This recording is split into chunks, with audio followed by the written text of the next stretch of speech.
میں آپ کو بتاؤں ان کے علماء جو ہے نا جن بزرگوں کے ساتھ اپنے فرقوں کو منسوب کیے ہیں انہوں نے تو ڈائریکٹ یہ باتیں کی ہوئی ہیں.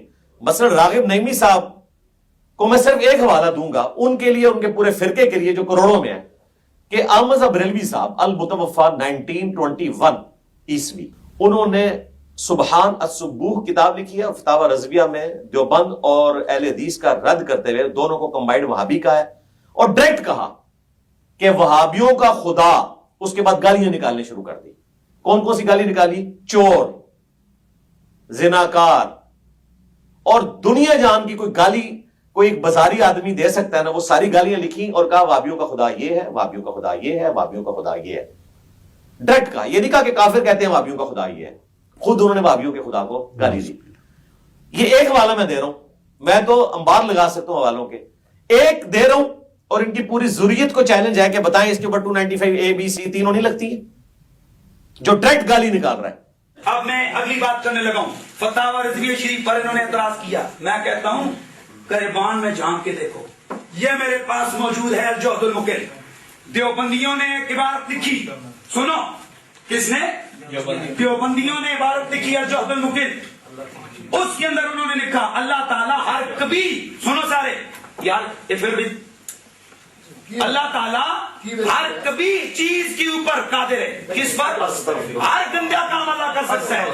یہ یک روزہ سنیں, جس جواب میں انہوں نے بات کی وہ بات سنیں, برداشت کریں. میں نے کتنی تامل صاحب کی باتیں سنی. یک روزہ, اس میں انہوں نے کہا اللہ تعالیٰ جھوٹ بول سکتا ہے. اسی طرح ایضاح الحق, میں کہتا ہوں دیکھیں نا, میں آپ کو گالی دیتا ہوں, اس کا کوئی محرک تو ہوگا, گالی کیوں دی؟ احمد رضا نے ان کو کیوں اس طرح کی بات کہی؟ اب یہ دیکھیں ایضاح الحق, اس میں انہوں نے لکھا کہ اللہ اے مولوی تمہیں پھر رام نہیں لگ جاتا, میں پھر تو ہوں گا. ٹائم آؤٹ کریں.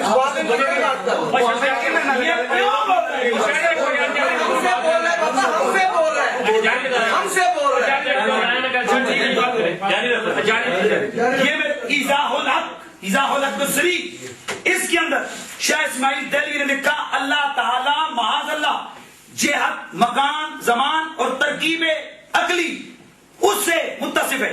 اب یہ جب باتیں ہوئی تو احمد رضا نے کہا اور جو جھوٹ بولے, جو بچہ بازی کرے, کبھی یاد کہا نا, ہر کبھی کام وہ کر سکتا ہے, تو اس میں ہر گندا کام ہے. انہوں نے فرمایا ایسا خدا تمہیں مبارک ہو, ہمارا خدا وہ ہے جو کوئی ہے وہ نہیں رکھتا.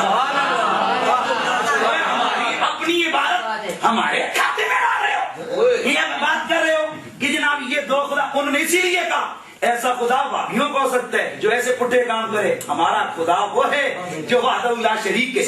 اللہ علم لذات الواجب الوجود الجامع المستغنی لجمیع صفات الکمال المنزہ عن العیب والنقصان لا جہت له ولا جسم له ولا حیت له ولا ترکیب له.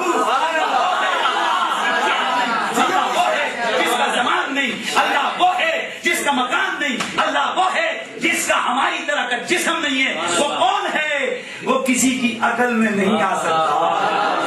عقل میں آئے وہ خدا نہیں ہو سکتا, اور جو عقل میں آئے وہ خدا نہیں ہو سکتا, اور جو خدا ہے وہ تیری میری عقل کے آتے میں قید نہیں ہو سکتا.